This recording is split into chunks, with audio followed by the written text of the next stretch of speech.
So yeah, I'm excited to introduce and also hear our first speaker, Andrew. So I met Andrew. It's probably been 12 plus years now. Shortly after we started my life in Arizona, we do these big youth festivals, and I think my friend Nicole maybe had connected me with him, and to come out and do a drum circle for one of the youth festivals. And so for every my fest event we did, Andrew would come out and set up a big drum circle, and throughout the day, people could come and drum. And I don't know if it was before that, but certainly during that whole time frame, he would periodically come to our My Life groups and just bring tons of drums. And we'd have like 80 kids, and he would just bring tons of drums and percussion instruments, and it was definitely powerful stuff. And we've got to work together a lot over the year. He's a super inspiring individual and uplifting, and just super cool, man. All the stuff that he does for the community and for youth, and in the he's a trained in the HealthRHYTHMS, I believe it is, which is a drumming a therapeutic drumming platform or practice, which goes into nursing homes, all kinds of different institutions, halfway house treatment centers, and brings the drums and uses the drum and other native healing practices to help people heal and uplift people. He's definitely uplifted me a lot. So without further ado, I'm excited to introduce my man, Andrew Ecker in Thank, Sounds. thank you so much, Greg. Thank you so much, Nat. It's just an awesome opportunity, very humbling for me to be given the opportunity to share from my heart. And I'll go ahead and introduce myself here as best as I can in our traditional language and then also the contemporary. So, Dogate, Andrew Ecker Yinishe, Donna E Nishinigi E Inde Nishe, Irish Bashachin. Inde dashache, German dashanalia, Kote go e itashli e Portland, Oregon inasha, Shama e Kathy Lindsay Woye, Shaza e Del Ecker Wole. I am Andrew Ecker, my mother Kathy Lindsay, my father Dale Ecker. My mother's mother, Elva Gallegos, Apache woman from New Mexico. My father's mother, Evelyn Beatty, Irish woman from Pennsylvania. My mother's father, Leroy Lindsay, Apache man from Arkansas. And my father's father, Wayne Ecker, German Algonquin from Pennsylvania. I have a daughter, Bailey, a son, Peyton, a beautiful, beloved fiance, Monica. I was incarnated into this body in the land of the Multnomah in Portland, Oregon. Although I reside here in the ancestral lands of the Akmel Atum, the Peepash, the Maricopa Inde people, here in the beautiful city of Phoenix, Arizona. And again, here, just so grateful to be here with all of you and want to share from my heart my journey in relationship to mental health. That for me started really as soon as I can remember, as Nat was sharing that she was born with this relationship to mental health. I was born with a relationship to generational trauma and substance abuse. Both my parents died of drug related causes, my mom from a cocaine overdose, and my father from cirrhosis of the liver caused by hepatitis C. So, earliest memories I can remember were shoplifting with my mom to support her heroin and cocaine habit. And then by the time I was a teenager, I was using heroin with my dad. He thought being a good dad was turning me on to a clean heroin connection. Clean heroin connection, right? Those words don't really go together very well. But this was his idea of being a father. And we really grew together and bonded together around substance abuse and this idea of a culture that was really us against them. And them was the institution, it was the prisons, it was the mental health organizations, it was the hospitals, it was all of these different kind of ideas and concepts of what I would say is uh, yeah, the United States government in some reflection. It definitely felt like a war, and it was called the war on drugs, when I was a kid. And really, that was a war on people. It was a war on people like my parents that needed help dealing with their mental health issues. My mom was definitely a person that struggled with post traumatic stress and, paranoia and a lot of different depression.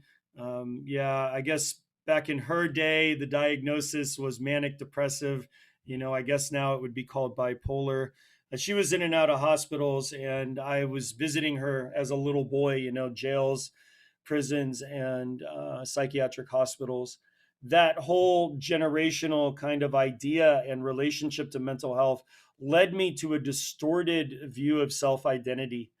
And that self identity was definitely fortified by the institutions around me. During the Reagan era, which was the time when I was in elementary school and middle school, there was a program called DARE. And this program, basically, the government thought it was a good idea, at the time to bring armed police officers into elementary schools and teach children about substance abuse and about mental health, which for me now it seems pretty ridiculous. But this was the best answer that the government had for the epidemic of cocaine and heroin use. So these armed police officers came into schools, and I remember them coming into my school. And my mom had basically warned me that if the police came into my school with this DARE program, that they were going to interrogate me. And this was a tactic that the police were using. They were getting children to turn in their parents for smoking marijuana. And that was definitely something that was a part of our culture. Marijuana was definitely something that was openly used in my home and with my family. So my mom was very scared. She was scared that the police would take me and that they would come and arrest her. So she basically kind of drilled it into my head, that I needed to whatever, all means, basically not say anything to the police. So the police came into my school, and I remember, sitting there in the chair and my heart beating and my palms getting sweaty and just being scared. And at this time, I had already a relationship with post traumatic stress so badly that I was afraid to actually go to the bathroom. So oftentimes, when I would feel and go into a post traumatic stress kind of episode, I would go to the bathroom on myself. So I'm sitting there in this classroom, and I've already gone to the bathroom on myself because I'm so scared. And the police didn't actually take me into an interrogation room, but they did say something to me that would forever change my life. And that was that if you have one drug addict parent, you're 50% more likely to become a drug addict. And that really, I still to this day, I'm like having this empathy for this little boy, the little boy that's still inside of me, still existing, and still in this relationship to this idea of self identity. And I felt like a black cloud, fall over me. And that black cloud led me to a decision that that's what I was. I was genetically flawed. I had a genetic disposition in me to use drugs. So subsequently, years later, I would find myself using heroin with my dad, full on addicted to cocaine, full on addicted to heroin, and involved in, behaviors that definitely were affecting my mental health in a negative way.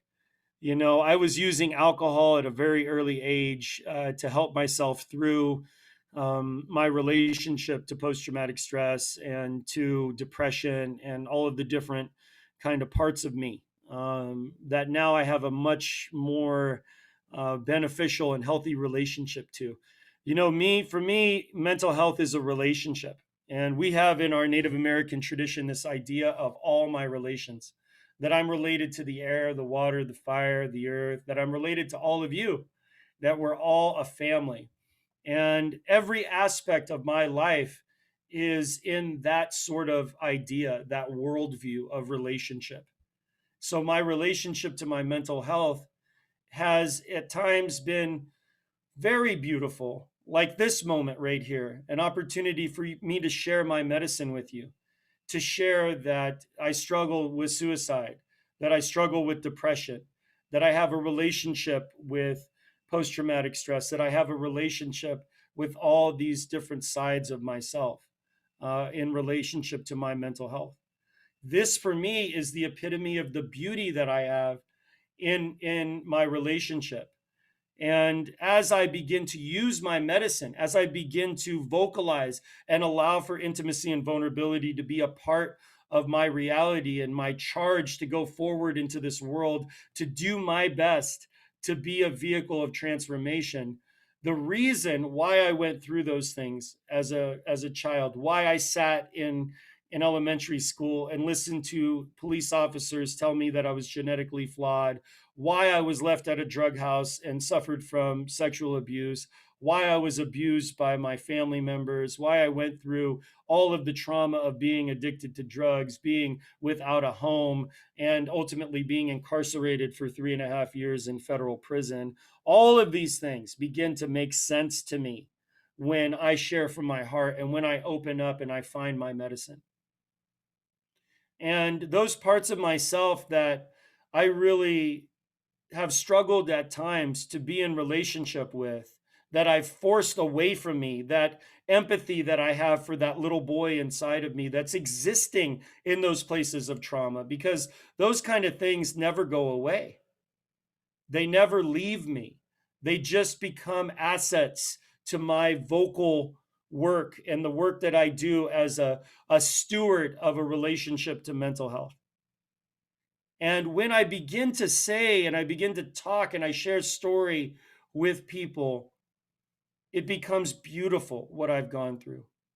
It becomes an asset to my life. And I look back at times with full gratitude for not only my own internal suffering, the parts of me, that internal part that is inside of me, deep inside of me, that questions, why me? God, why me? Why did I have to go through these things? When I open my heart up, I can say, oh, well, it was because I would use that in my life to help a person. When I first got out of prison, I was given an opportunity to work with youth, and I went directly into the mission field. And I ended up going to prison for a bag of marijuana and selling LSD and mushrooms, conspiracy with the intent to distribute those substances. And I did 3.5 years, about 18 months in state prison, and then the rest of my time I did in federal. And while I was in there, of course, I went through a transformation. I found, actually, I found safety in my life, right? And I guess I should talk about this before I go into the story of being a pastor, because it's important maybe for all of us to give ourselves a reflection on when we find safety. When we find safety and we give ourselves permission to feel safe, we then can get out of that survival kind of mechanism that for many of us that deal with mental health issues, we are constantly in a state of surviving the next moment, surviving the depression, surviving the anxiety, surviving the insecurities, surviving the post traumatic stress. And when we give ourselves that permission slip to be safe and to rest into a safe place, we then have an opportunity to grow. And that happened for me in one of the scariest places for most people, and that would be a maximum security federal detention facility. But yet, for me, that was a safe place because I knew the culture, I knew the characters. And for 3.5 years, I didn't have to worry about having a home. Now, for a kid that grows up being bounced from family member to family member and knowing that at any time someone could say, you know what, you can't live here anymore. Home insecurity was a factor. It was a factor that led to behaviors, and subsequently, it led me to medicating with alcohol and drugs. So when I had a home for 3.5 years, it was like, wow, I feel safe enough to read a book. I feel safe enough to start a spiritual journey. I feel safe enough to meditate, to pray, to have a relationship with my own physical health. And man, did I flourish. I just was a sponge for everything I could find on cognitive behavioral change and all of these different assets. There was just so many things that came into my life that helped me at that point. And subsequently, I made a decision to turn my life over to my higher power and to serve Creator, to serve God. and to be a vehicle of transformation. And when I got out, I didn't waste any time. I went right into the mission field, working in one of the worst neighborhoods in Phoenix, Arizona, called Sunny Slope. And while I was working in Sunny Slope, I took a bus ministry, a church ministry of 3 kids, all the way to about 80. And one day, this young man came on my bus, and he had gone to the bathroom on himself, and he was filthy, and he was hurting, and he was just a young guy. He's only like 10 years old. And he sat down next to me, and I looked him in the eyes, and I asked him, "Is your mom in jail? Is your dad in jail?" And I said, "I know what that's like." And I'll never forget this young man, looking up at me, and his face was dirty, and his tears began to fall down, and he had little muddy rivers of these tears, and he nodded to me. And I told him that I know what it's like to be so afraid that I can't go to the bathroom. And, I got all this anger in my heart, and I felt like, I'm going to get that person that's abused and neglected this little boy. And I remember, getting him cleaned up and going to Walmart while the church service was on, and the other kids were, screaming and having fun in kids' church, and buying him some clean clothes and getting him all cleaned up and taking him back to that doorstep where I was just going to have it out with this woman or this person. And who opened the door? It was a picture of my mom, a woman dealing with her own mental health issues, her own substance abuse. They didn't even have electricity in the house. They were stealing electric and water from the neighbors. And all of that anger and all of that frustration just dissolved into nothing more than empathy and compassion. And that is a word that I want to share with you today.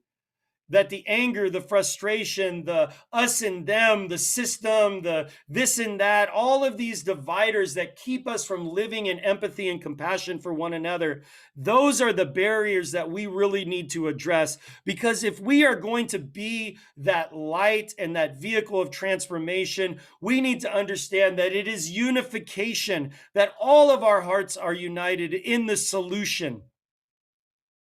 And that solution is really simple. It's love and gratitude.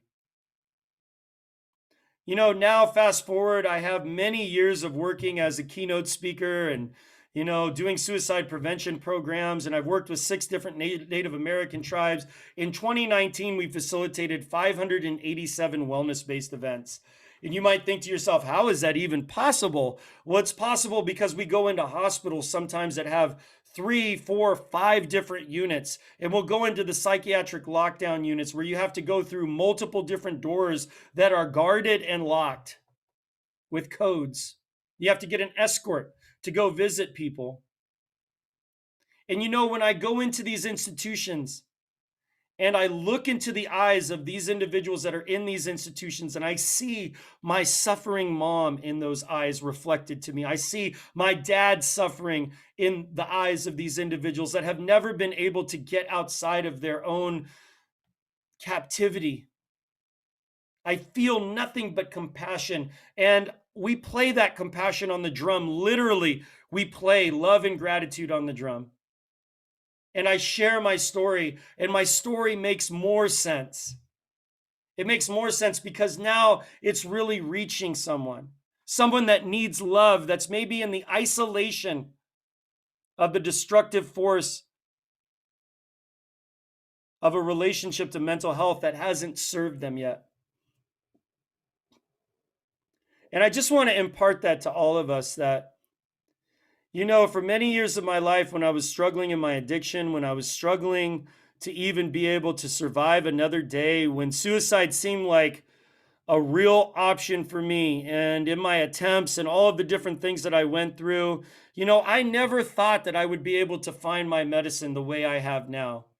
And for the youth that are out there that are just fostering their relationship with mental health, that are just yearning to find where their solution is, where their voice is, all I can say to you is just keep showing up.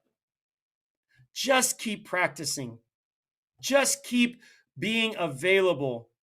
And I promise you that as you show up, the words will come.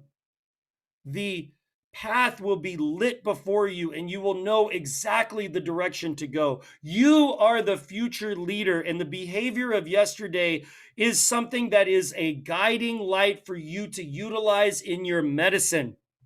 The struggle you've had with anxiety, the struggle you've had with depression, the struggles that are in your life. I don't know what it's like to be in a family where my family is forcing me to go to school and to get straight A's. I don't know what that's like.